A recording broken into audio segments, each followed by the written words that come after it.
Mi nombre es William Alexis Orellana, de primer año de Bachillerato Administrativo Contable, sección número D. Y en esta oportunidad estamos en una serie de temas que vamos a estar platicando, y con el que vamos a comenzar es el del impuesto. Y en esta ocasión vamos a leer una pequeña definición acerca de qué es un impuesto. ¿Qué es un impuesto? Los impuestos son cargas obligatorias que las personas y empresas tienen que pagar para financiar al Estado. En otras palabras, quiere decir que sin los impuestos el Estado no podía funcionar, no tuviera fondos para lo que es construcción de carreteras, infraestructuras, mejorar cosas, etcétera, ¿verdad? O sea que es una obligación de cada una de las empresas, así como de cada uno de nosotros, pagar impuestos para siempre mantener al Estado con esos fondos que sean destinados siempre con transparencia, para que puedan ir a mejorar la infraestructura que nos beneficia a todos, nos beneficia a cada uno de nosotros, tanto a las empresas, tanto a nosotros, para poder estar más seguros en cada una de las infraestructuras de gobierno. Esa es una pequeña definición de lo que es impuesto. También tenemos otra por acá, que para prestar los servicios públicos, sanidad, educación, defensa, sistemas de protección social. Para todo eso sirve un impuesto que le ayuda al Estado. Es decir, que sin los impuestos el Estado no puede funcionar, como se lo repetía. Es obligación pagar los impuestos. Vamos a ver cuáles finalidades tiene el impuesto. Por acá dice, fines fiscales. Es la aplicación de un impuesto para satisfacer una necesidad pública de manera indirecta. Es decir, se recauda y lo producido de la recaudación, es decir, el dinero, se aplica en gastos para financiar diversos servicios públicos. Esta es una de las finalidades que tiene el impuesto. Tenemos otra finalidad, fines extrafiscales. Vamos a ver qué son los fines extrafiscales. Los extrafiscales es la aplicación de un impuesto para satisfacer una necesidad pública o interés público de manera directa. Un ejemplo de ellos son los impuestos a los cigarrillos y a las bebidas alcohólicas. Eso es lo que es un ejemplo de los de impuestos con fines extrafiscales, ¿verdad? Y los fines mixtos, que es la última de las finalidades que tiene un impuesto. ¿Los fines mixtos qué es? Se me pregunta, ¿pero qué es eso? Bueno, es la finalidad que busca conjuntas de dos fines anteriores, o sea que esa es la combinación de los fiscales y extrafiscales. Eso es lo que son las finalidades del impuesto, ¿verdad? Los principios fundamentales de los impuestos, que son vamos a ver, aquí dice, una de las preocupaciones fundamentales de Hacienda Pública ha sido determinar los criterios y principios que debe regir un sistema impositivo para que sea calificado de óptimo. No existe, sin embargo, acuerdo sobre cuáles de esos principios más extendidos son. Vamos a ver los principios. Principios de eficiencia económica. ¿En qué consiste? Bueno, esta consiste en que el rendimiento del impuesto debe ser lo mayor posible y recaudación no debe ser gravosa. Ese es el principio de eficiencia económica. Principio de justicia. Vamos a ver qué es el principio de justicia. Bueno, el principio de justicia consiste en que los habitantes de una nación deben de contribuir al sostenimiento del gobierno en una proporción lo más cercana posible. Eso es el principio de justicia, ¿verdad? Vamos a ver el otro principio que tenemos por acá. El otro principio dice de la siguiente manera: principio de certidumbre. ¿Qué es esto? Todo impuesto debe poseer fijeza en elementos esenciales: objeto, sujeto, extensiones, tarifa, época de pago, infracciones, sanciones, para evitar actos arbitrarios de la autoridad. Eso es lo que son los principios del impuesto. Y el último principio que tenemos por acá, que es el principio de comodidad o sencillez administrativa. ¿Y qué es esto? Bueno, esto es lo siguiente: todo impuesto debe recaudarse en la época y en la forma en la que es más probable que tenga su pago al contribuyente. Es preciso comprobar que de manera los costes de administración de un sistema fiscal compensan las mejoras esperadas y eficiencia de equidad. Estos son los principios del impuesto. Este fue un pequeño resumen de qué es un impuesto. Y recuerden que el impuesto es una obligación que tenemos cada uno de nosotros, cada una de las empresas, para que el Estado funcione, para infraestructura, para mejorar cosas, aeropuertos, servicios, etcétera. Es decir, que con esto le pagamos al Estado para que vaya funcionando, vaya mejorando en diferentes sectores, en diferentes ramas, etcétera. Eso será todo por hoy, así que muchas gracias.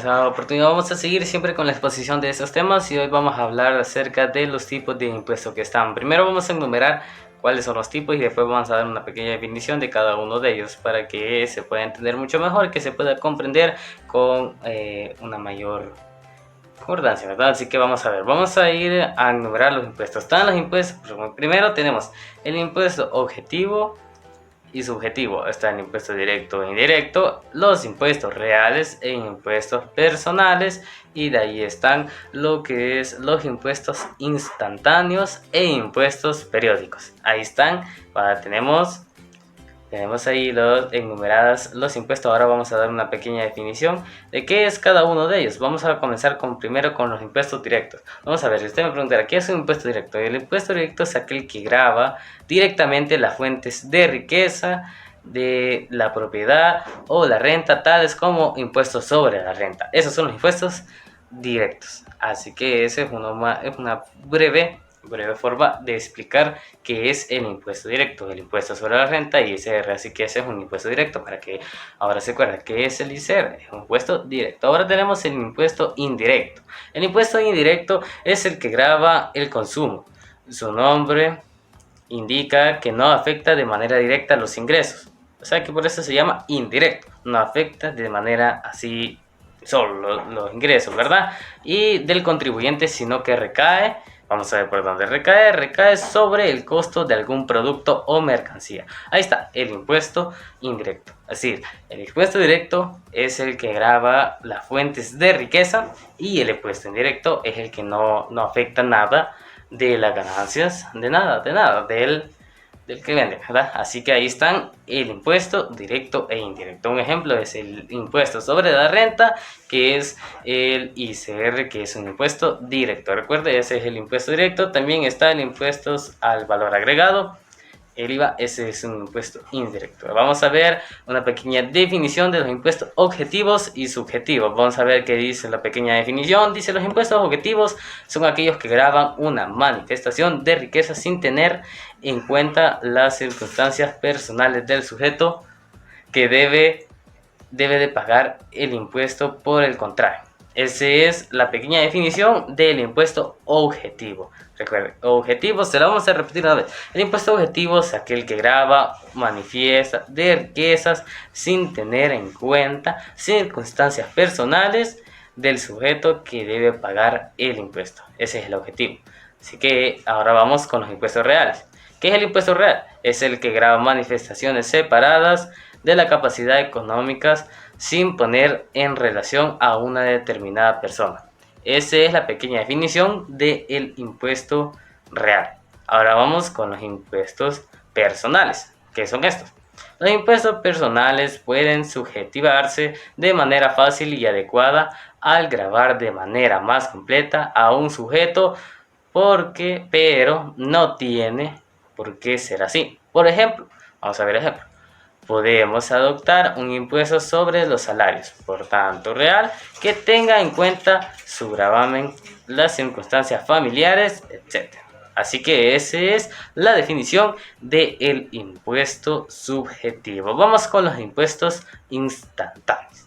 El hecho imposible realiza un determinado momento del tiempo de manera esporádica, por ejemplo, la compra de un inmueble y recibir una donación de otra persona. Eso es el impuesto instantáneo, ¿verdad? Así que ahí está la pequeña definición. La repetimos una vez más para que se nos quede grabado. Vamos a ver: impuestos instantáneos es el hecho imponible que se realiza en un determinado momento de que el tiempo de manera esporádica, por ejemplo, la compra de un inmueble o recibir donación de otra persona. Ahora los impuestos periódicos. Los impuestos periódicos es el hecho imponible que se prolonga de manera indefinida en el tiempo. En estos casos el legislador fracciona, se dura el tiempo en diferentes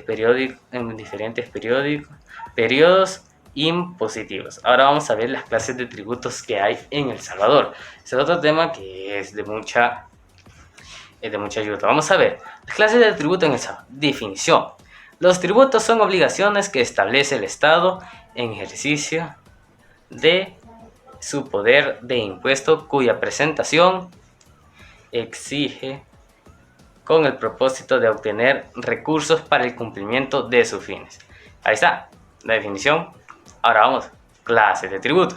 Las clases de tributos de El Salvador se clasifican en impuestos, tasas y contribuciones especiales. Esas son tres: impuestos, tasas y contribuciones especiales. Ahora vamos a ver qué es el impuesto. El impuesto es el tributo exigido para contraprestaciones cuyo hecho genera un constituido por negocios, actos o hechos de naturaleza jurídica. Ese es el impuesto. Vamos con las tasas.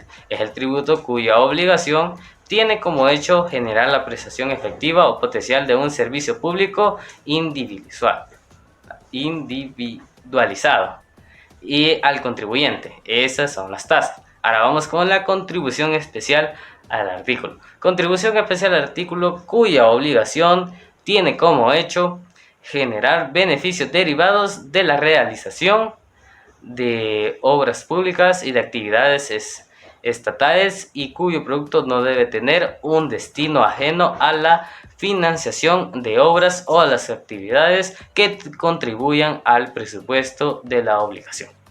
Ahí están, tres definiciones de los tributos. Ahora vamos a ver, vamos a repasar cuáles son los tributos de El Salvador. Son tres: está el impuesto, las tasas y contribución especial al artículo. Eso es todo por hoy, así que nos vemos en la otra.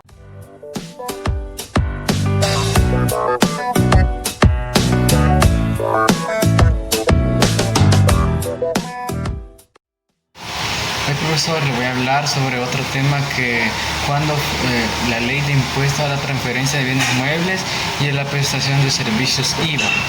Pues del impuesto del artículo 1 por la presente ley se establece un impuesto que se aplicará a la transferencia, importación, internación, exportación y el consumo de los bienes muebles corporales, prestación, importación, internación, exportación y autoconsumo de servicios de acuerdo con las normas que se establecen de la misma. Impuestos especiales. Artículo 2. Ese impuesto se aplicará sin perjuicio de la imposición de otros impuestos que gravan los mismos actos o hechos tales como la producción, distribución, transferencia, comercialización, importación e internación de determinados bienes y a la prestación, importación e internación de ciertos servicios.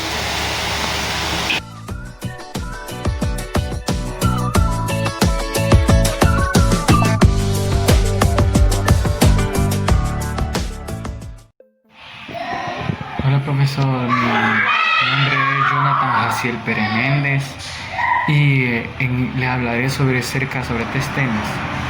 Y el primero del cual le hablaré de cuándo entró la vigencia del IVA a El Salvador. Pues resumiéndolo, ya elaborado por la unidad normativa, se presenta el anteproyecto de la referida ley y se publica en los principales periódicos y medios de comunicación social del país, lo cual pretendía que las gremiales e instituciones de toda persona interesada planteara su punto de vista a dicha ley. Ya entrada la vigencia de ley procedió y el cual fue ya la ley del IVA, entró el 1 de septiembre de 1992 con una tasa del 10% por medio del decreto legislativo número 292, aprobado el 27 de julio de 1992. Con la aprobación de la dicha ley, el gobierno buscó modernizar el sistema tributario derogando la ley de papel sellado y timbre y otros impuestos al consumo.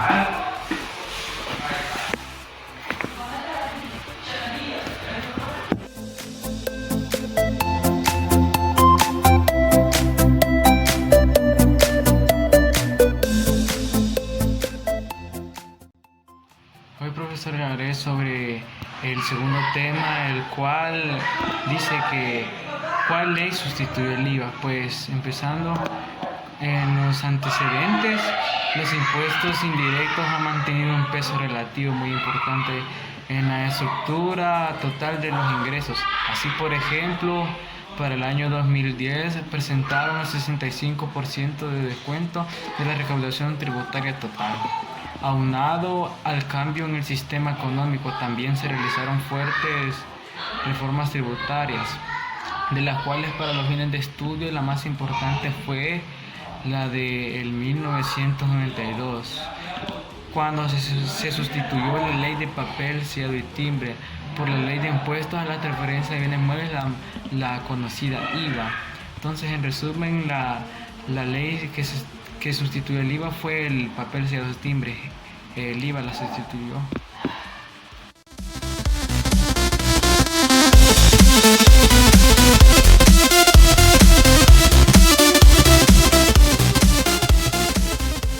Mi nombre es Brian René Ramos Gutiérrez y hoy le voy a hablar acerca de cuál era el valor inicial del IVA.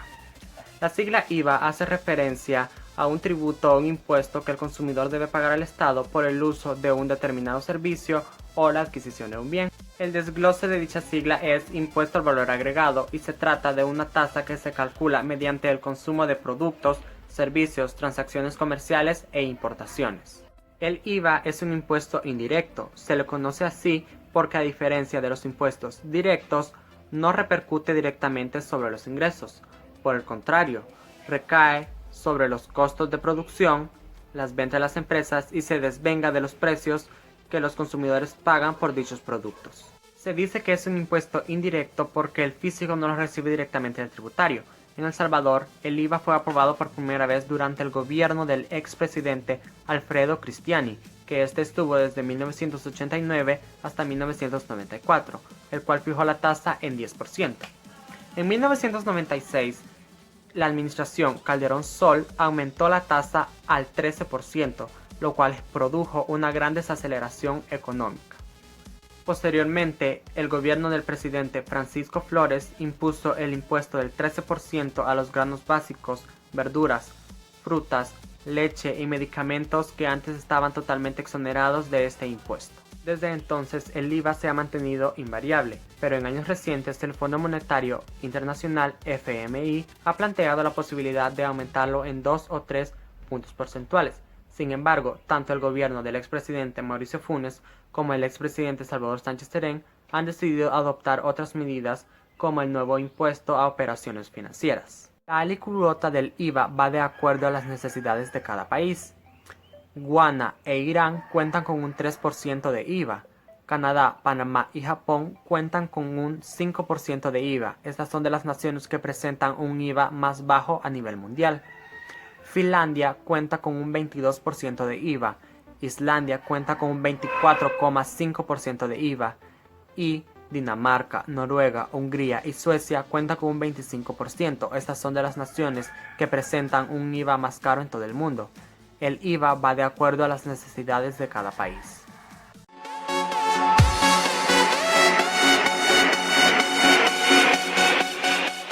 Hoy les continuaré hablando acerca de cuál es el porcentaje actual.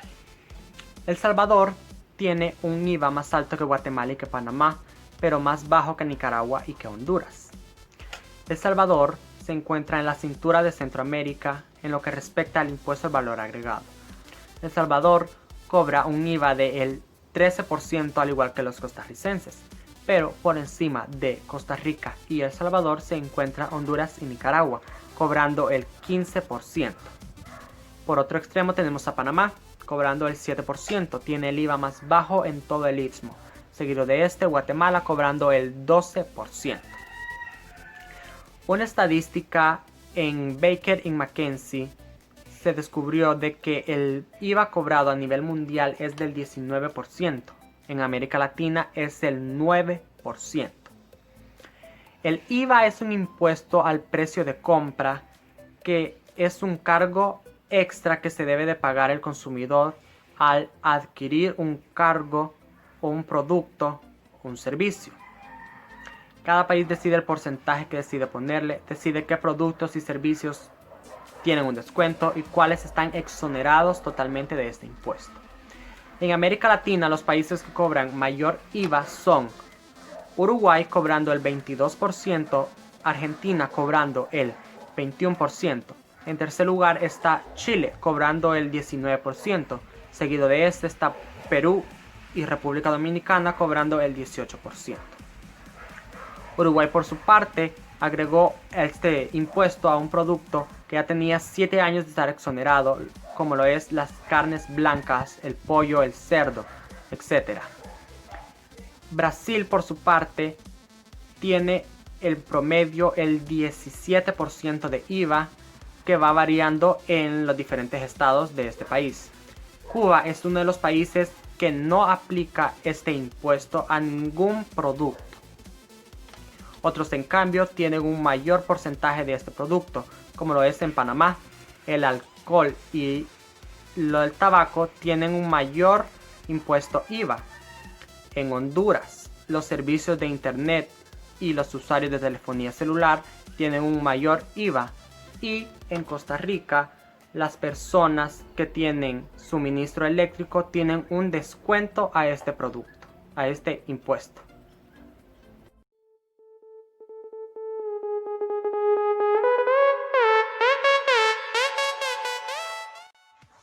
Vamos a seguir cómo se calcula el IVA. Ese es otro tema con el cual vamos a finalizar nuestra participación en esta actividad, ¿verdad? Así que vamos a ver cómo se calcula el IVA. Primero vamos a ver. Los salvadoreños pagan un IVA del 13%. Exactamente igual a los que pagan los costarricenses. Y encima de El Salvador está Costa Rica, se encuentra Honduras, Nicaragua, que cobran un IVA del 15%, o sea que los salvadoreños pagan menos IVA que en esos países. ¿Ese es un beneficio? Claro que sí, para nosotros sí. Y de ahí está el otro extremo, se encuentra Panamá. Es uno de los países más bajos con el 7%, seguido por Guatemala del 12%. Guatemala nos gana por 1, mire, de Centroamérica. Son los que pagan menos. Guatemala nos gana por 1. Así que en El Salvador, digamos, por cada $100 vas a pagar $13. $13. Es una definición simple que se entiende fácilmente, cualquiera lo va a entender. Es fácil para que no nos confundamos, ¿verdad? Por cada 100 se va a pagar 13. Fácil, ahí está todo. Y ahora, ¿cómo se calcula? Bueno, hay fórmulas para calcularlo. Esto es muy fácil. Para agregar el IVA se hace de la siguiente manera. Digamos, tenemos $500, eso lo vamos a multiplicar por el 13%. Igual va a salir $65, eso va a ser el IVA. Ahí está el IVA. Otro ejemplo. Podemos hacer ese mismo con diferentes formas. Lo podemos hacer 500 por 0.3. Ahí nos va a dar $65. Ese es el IVA. Y ahora otro ejemplo. 400 por 0.3. ¿Cuánto nos va a dar? $52. Ese es otro ejemplo. Es para agregar el IVA. Ahí está. Fácil. Fórmula fácil. Tienes que multiplicar. La más fácil es que se ocupa más fácil. Solo multiplicas la cantidad por 13%. Si tú no lo quieres hacer así, lo puedes multiplicar por 0.3 y lo mismo te va a dar. Eso es fácil, cómo calcular el IVA. Ahora, ¿cuándo incluye IVA? Aquí está la cosa. Cuando incluye IVA, ahora ya no es multiplicar, ahora es dividir. Vamos a agarrar un ejemplo. Vamos a agarrar los $500 que dijimos de primero. Quitemos $500 entre 1.13. ¿Cuánto nos va a dar ahí? Ahí nos van a dar 442.48.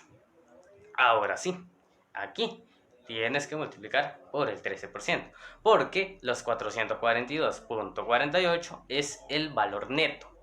Ahora si lo multiplicamos el valor neto por el 13%, que es el IVA, ¿cuánto nos va a dar? 57.52. Es decir, que ese 57.52 va a ser el IVA. Entonces vamos a hacer algo. Para comprobarlo, sumamos 442.48 más 57.52 y eso nos va a dar un total de 500. Es decir, que ahí ya sacamos el IVA cuando lo incluye. Así que eso es todo por hoy. Gracias.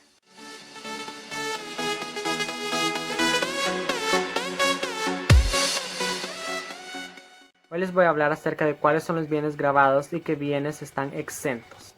Los bienes gravados son aquellos a los que se les impone el pago de impuestos o gravámenes, tal como el impuesto al valor agregado al momento de realizar alguna transacción comercial con ellos. Los impuestos sobre los bienes gravados incluyen los impuestos al valor agregado, los impuestos y aranceles de importaciones y exportaciones e incluyen otros impuestos. Por ejemplo, impuestos especiales, impuestos de lotería sobre la venta específica de productos, impuestos de matriculación de automóviles, impuestos sobre loterías e impuestos sobre primas de seguro. El impuesto aplicado a los bienes grabados puede ser un monto específico de dinero, por unidad sobre la cantidad específica de un producto o un servicio, o puede calcularse como un porcentaje específico del precio unitario, o el valor de los bienes y servicios producidos y negociables. Ahora les voy a hablar acerca de qué es un bien exento. Es un bien grabado cuya tarifa es del 0%. En base a esto se entiende que un bien exento no genera IVA al momento de la venta. Sin embargo, afecta en la producción, pues aunque la tarifa del IVA sea cero, se debe presentar en la declaración de impuestos a responsabilidad de los productores, declarado junto con los descuentos del IVA generados en la adquisición de la materia prima para producir dichos bienes y servicios. El resultado será un saldo a favor, que el productor podrá presentar como devolución a la DIAN, Dirección de Impuestos y Aduanas Nacionales. Algunos de los bienes exentos son el arroz, las frutas, los tubérculos, pan, hortaliza, legumbres frescas y comida rápida. Productos y servicios de salud como medicinas y exámenes médicos, consultas médicas, aparatos ortopédicos e imágenes diagnósticas. Bienes y servicios del hogar como arrendamiento efectivo e imputado, gas, energía eléctrica, acueducto, alcantarillado y aseo urbano.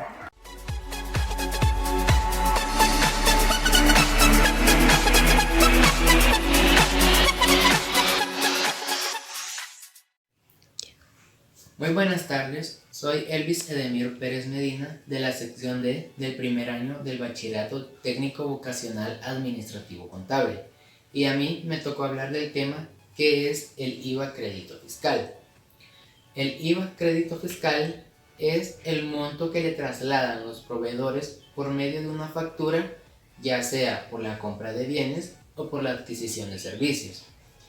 El IVA crédito fiscal también es el IVA pagado al momento de importar un bien. El crédito fiscal es una de las figuras más importantes dentro del sistema tributario, ya que este le permite al contribuyente recuperar todo el impuesto al valor agregado IVA pagado por la compra de la mercadería que pone a disposición del consumidor final, y este termina asumiendo el pago de este impuesto. Para determinar su monto, tienes que sumar todo el IVA soportado en tus compras o servicios grabados con este impuesto durante el periodo. La mayoría de los países permiten que este impuesto se vuelva un crédito fiscal al momento de realizar una declaración y se deduzca el pago de impuestos a otros países. Un ejemplo de IVA crédito fiscal es cuando una empresa realiza un pago de impuestos a otros países por concepto de la compra de ciertos artículos.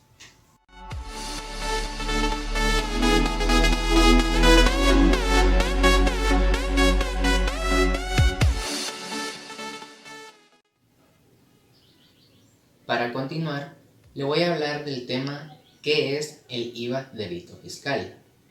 En el impuesto al valor agregado IVA, el débito fiscal es el IVA cobrado a los clientes por las ventas de bienes, mercadería y prestación de servicios que se efectúen.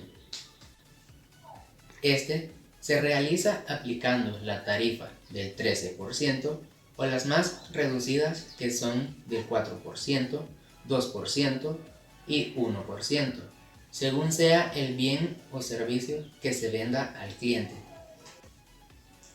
Este va recargado en las boletas, facturas, liquidaciones, notas de débito y notas de crédito, emitidas por el concepto de ventas y prestación de servicios que se efectúen durante el periodo tributario respectivo. Como conclusión, podemos decir que se le llama débito fiscal al impuesto que le carga un responsable inscripto a sus clientes. Asimismo, será crédito fiscal al impuesto que los proveedores le han facturado a él. El débito fiscal es, como consecuencia, el IVA de las ventas, y el crédito fiscal es el IVA de las ventas. El valor que el responsable debe depositar a la administración es, en consecuencia, la diferencia entre el IVA débito fiscal y el IVA crédito fiscal.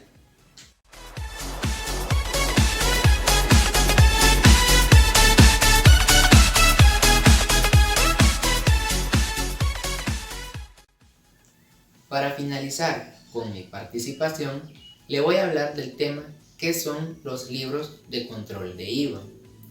Los sujetos pasivos del impuesto sobre el valor agregado IVA están obligados a llevar una contabilidad a los efectos de este tributo, y cuyo objetivo fundamental es determinar con exactitud el valor del impuesto al valor agregado IVA.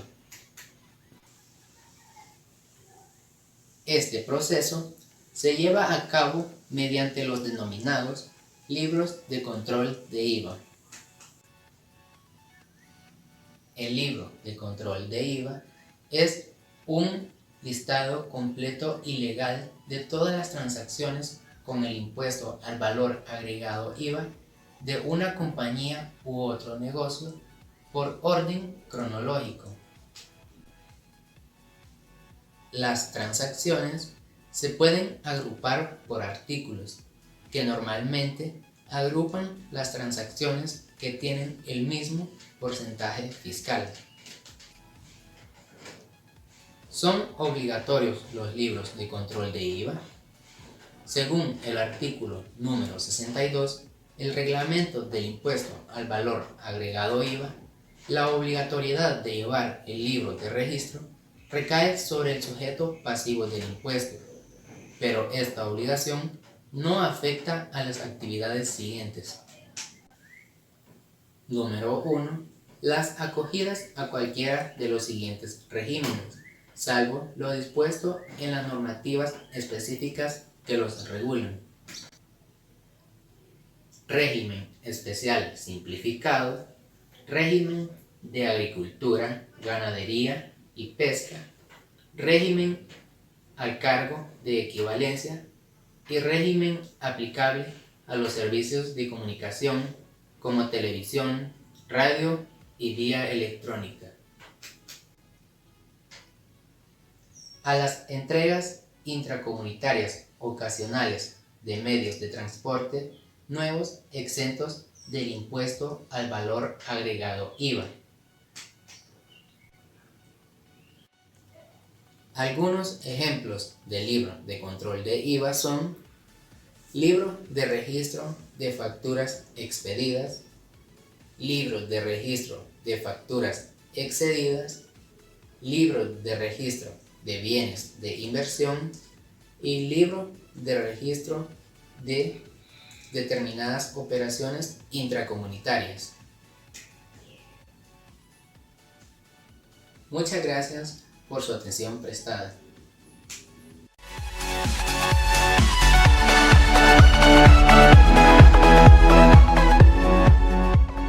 ¿Qué es el libro de ventas a consumidores? Es el libro en donde se registran las ventas al consumidor final, documento que se emite de un contribuyente a un consumidor. En este libro se registran las ventas a crédito que hace la empresa, teniendo en cuenta la fecha, el nombre del cliente al que se ha realizado la venta, el número de factura, los términos del pago y la cuantía debida. La suma total del libro de ventas se anota como un débito en cuentas a cobrar y un crédito en ventas. El libro o registro de operaciones de ventas a consumidores corresponden las operaciones, los números de la primera y última de las facturas o documentos equivalentes emitidos por tales especificando el número. Algunos requisitos formales del libro de ventas a consumidores finales se basa en el artículo 83 del Reglamento de Aplicación del Código Tributario, el cual establece los requisitos formales del libro o registro de operaciones de ventas a consumidores finales, comúnmente conocido como el libro de ventas a consumidores. En la parte 1 está la identificación, el cual tiene que llevar el nombre del contribuyente, el título del libro, el mes o año al que corresponden las operaciones, el número de registro de contribuyente y el número de identificación tributaria. En la parte 2 tenemos el contenido de columnas con especificaciones en el orden que a continuación se enuncian. Primero, fecha a que corresponden las operaciones. Segundo, los números de la primera y última de las facturas o documentos equivalentes. También debe especificar a qué establecimiento corresponde cada serie y numeración, el número respectivo de la máquina registradora o sistema computarizado, el valor de las ventas exentas, el valor de las ventas gravadas por operaciones locales, valor de exportaciones, total de ventas y valor de ventas por transferencias de bienes o prestaciones de servicios realizadas.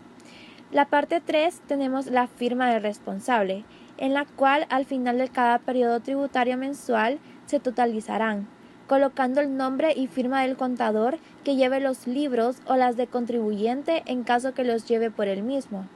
Los libros o registros deben estar empastados, foliados en forma correlativa, consignar el nombre, número de registro del contribuyente en cada folio y al final de cada periodo tributario mensual se totalizarán, colocando el nombre y firma del contador que lleve los libros o registros o las del contribuyente en caso que lleve por sí mismo.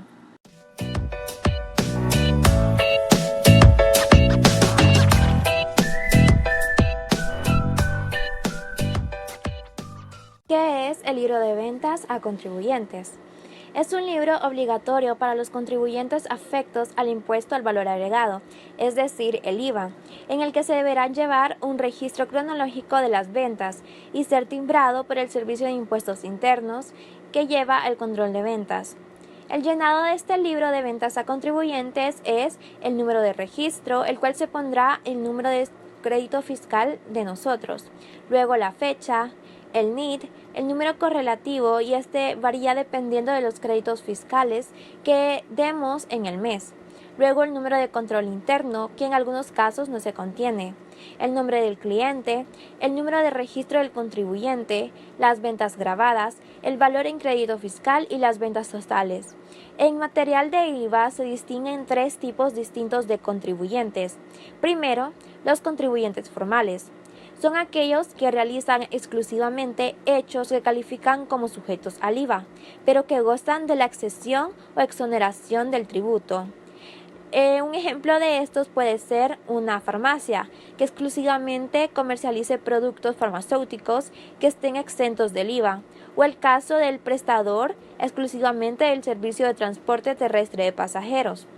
En segundo lugar tenemos los contribuyentes ordinarios, que son aquellos que realizan hechos imponibles gravados respecto al tributo en cuestión.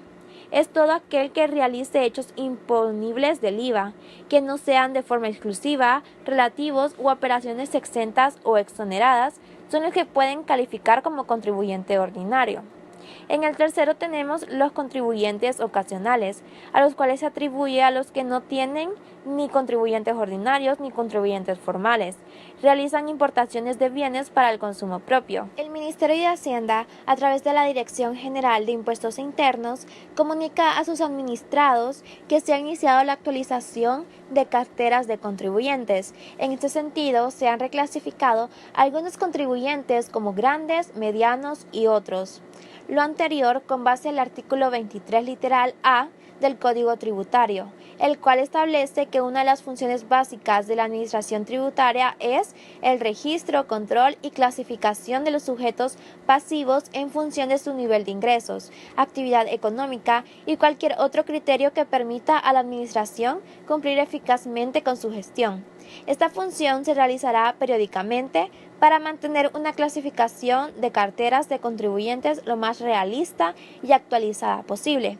Los contribuyentes con actividades económicas consistentes en venta de combustibles, lubricantes y otros como gasolineras y comedores de bolsa mantendrán la categoría de contribuyente que ostean totalmente.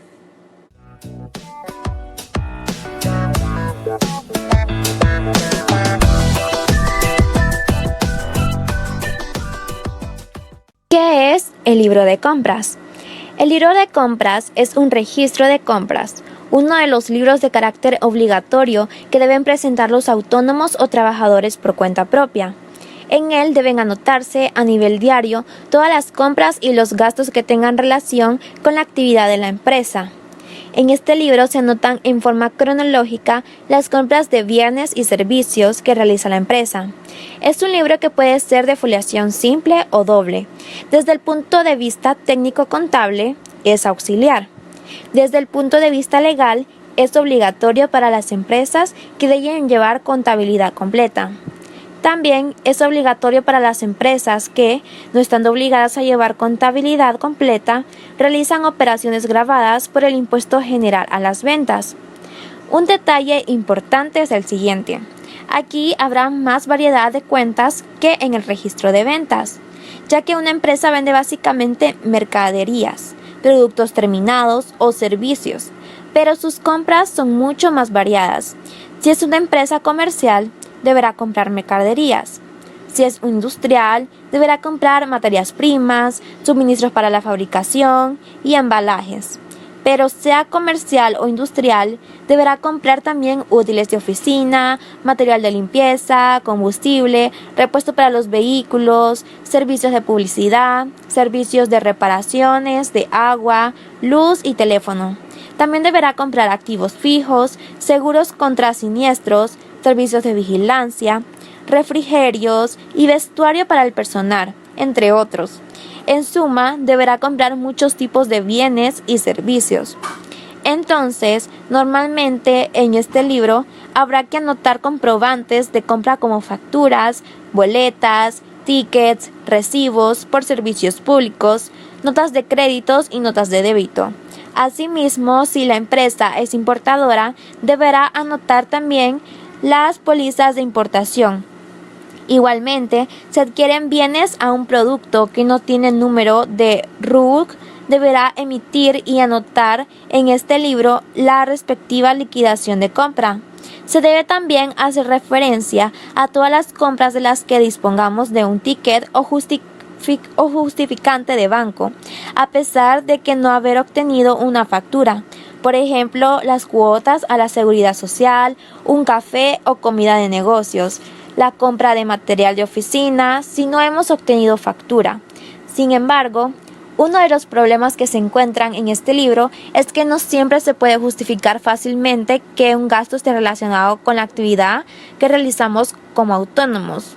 Por ejemplo, ¿cómo se prueba que la comida en un restaurante está relacionada con nuestra actividad? En este caso, los expertos aconsejan que abusar mucho de este libro y en todo caso solicitar una factura de las compras que realicemos para poder posteriormente justificar nuestras adquisiciones. Cabe mencionar que los siguientes puntos deberán ser incluidos de manera obligatoria en las entradas del libro de compras y gastos. Primero, el número de recibo, el nombre del proveedor o razón social, el NIT del proveedor, el importe de la compra, la imputación que nos podemos desgravar, es decir, el IVA soportado, el tipo de gasto y el concepto. La función del libro de compras, que a su vez el libro de compras, de manera complementaria, nos ayuda a llevar la cuenta de los gastos que se realizan de manera diaria y hace que sea más fácil llevar el control para posteriormente desgravarnos los gastos derivados del negocio. Se registrarán aquí gastos como la cuota de autónomos, las facturas de taxi, las comidas con los clientes, etc. Por tanto, de manera sintetizada, el libro de registros de compras y gastos ofrece una imagen detallada de las entradas y salidas de dinero que sufre un autónomo en relación a la actividad profesional que realiza.